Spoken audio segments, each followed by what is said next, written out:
ఢిల్లీలో రాహుల్ ప్రియాంక అరెస్ట్ కి నిరసనగా సీఎం రేవంత్ రెడ్డి కొడంగల్లో ర్యాలీ చేపట్టారు. నీట్ లీకేజ్ పై పార్లమెంట్లో చర్చ జరగకుండా బీజేపీ అడ్డుకుంటోందన్నారు సీఎం. ప్రజాస్వామ్యంలో ఇది చీకటి రోజన్నారు. 20 తారీఖు నుంచి ప్రారంభమైన లోక్సభ రాజ్యసభల్లో ఈ ప్రశ్నపత్రాల లీకేజీ, కేంద్ర ప్రభుత్వ వైఫల్యం, ధర్మేంద్ర ప్రధాన్ బర్తరఫ్కు సంబంధించి పార్లమెంటులో చర్చకు తీసుకోవాలని లోక్సభ స్పీకర్ గారిని కాంగ్రెస్ పార్టీ ఇండియా కూటమి అడిగితే ప్రభుత్వం అనుమతిస్తలేదు. నరేంద్ర మోడీ ఒప్పుకుంటలేడు. నేను చర్చలు చేయను అని స్పీకర్ గారు చెప్పారు. ఇది నిజంగా ప్రజాస్వామ్యానికి దురదృష్టకరమైన పరిస్థితి. ఇది ప్రజాస్వామ్యానికి చీకటి రోజు. ఒక లోక్సభ స్పీకర్గా ఆ సభలో ఏ చర్చ జరగాలి, ఏ ఎజెండా ఉండాలి అనేది లోక్సభ స్పీకర్గా వారే నిర్ణయించాలి. వారు ప్రభుత్వం నుంచి ఒత్తిడికి లోని నరేంద్ర మోడీ గారు భయపెట్టి లోక్సభ స్పీకర్ గారిని ఈ నీట్ పరీక్షలకు సంబంధించి కానీ, సిబిఎస్ఈ పరీక్షల కుంభకోణం గురించి కానీ ఈ రోజు చర్చ జరగకుండా అడ్డుకున్నాడు. ఈ రోజు నరేంద్ర మోడీ గారు పాశవికంగా కాంగ్రెస్ పార్టీ నాయకుడు రాహుల్ గాంధీ గారిని కొడితే రాహుల్ గాంధీ గారి ముక్కులో నుంచి రక్తం చిందింది. ఆ రక్తం ఈ నేలను తడిపింది. నేను ఒక్క మాట చెప్పదలుచుకున్న నరేంద్ర మోడీ గారికి, నరేంద్ర మోడీ గారు ఈ దేశ ప్రజల కోసం రక్తం చిందించడం గాంధీ కుటుంబంలో రాహుల్ గాంధీ మొదటివాడు కాదు, రాహుల్ గాంధీ చివరివాడు కాదు.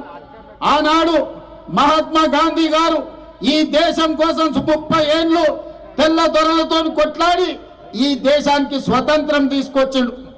30 ఏళ్లలో ఎన్నడూ కూడా తెల్ల దొరలు కూడా లాఠీ ఎత్తడానికి మహాత్మా గాంధీ గారి మీద భయపడ్డారు. అలాంటి మహాత్మా గాంధీ గారిని స్వతంత్రం వచ్చిన మొదటి సంవత్సరంలోనే మీ తుపాకీ తూటాలకు బలైపోయాడు. అది మీ ఆరంభం. గాడ్సే వారసులు మీరు. గాంధీజీని ఆనాడు పొట్టన పెట్టుకున్నారు. నీట్ పరీక్షల్లో జరిగిన అక్రమాలను చర్యలు తీసుకోవాలి. కేంద్ర మంత్రి ధర్మేంద్ర ప్రధాన్ మంత్రివర్గం నుంచి బర్తరఫ్ చేయాలి అని ఢిల్లీ వీధుల్లో వేలాది మంది విద్యార్థులు కదం దొక్కిరు. తప్పు జరిగిన కేంద్ర ప్రభుత్వం, ప్రధానమంత్రి నరేంద్ర మోడీ ఈ దేశ ప్రజలకు క్షమాపణ చెప్పి ధర్మేంద్ర ప్రధాన్ బర్తరఫ్ చేయాల్సింది వదిలేసి నిరసన తెలుపుతున్న వేలాది మంది విద్యార్థుల మీద లాఠీ చార్జ్ చేసి బాష్పవాయు గోళాలను ప్రయోగించడు, తుపాకీ తూటాలను పేల్చాడు, వందలాది మంది విద్యార్థులను గాయపరిచాడు, తలకాయలు బగలగొట్టిండు, చేతులు విరగొట్టిండు. నేను ఇవాళ తెలంగాణ సమాజాన్ని, యువకులను నేను అడుగుతున్నా, విద్యార్థుల జీవితాలతో చెలగాట మాడిన ఈ సంస్థల్ని వైఫల్యం చెందిన కేంద్ర మంత్రిని వదిలేద్దామా? ప్రశ్నించినందుకు ప్రజల్ని పశువులలాగా చితకబాదిన కేంద్ర ప్రభుత్వాన్ని వదిలేద్దామా?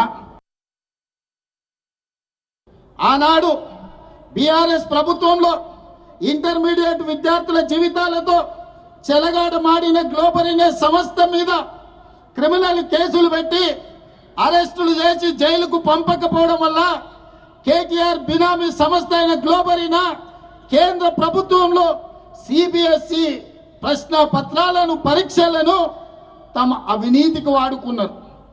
ఇదే కేటీఆర్ ఢిల్లీ బీజేపీలతో మాట్లాడి వాళ్లకు కాంట్రాక్టులు ఇప్పించడు.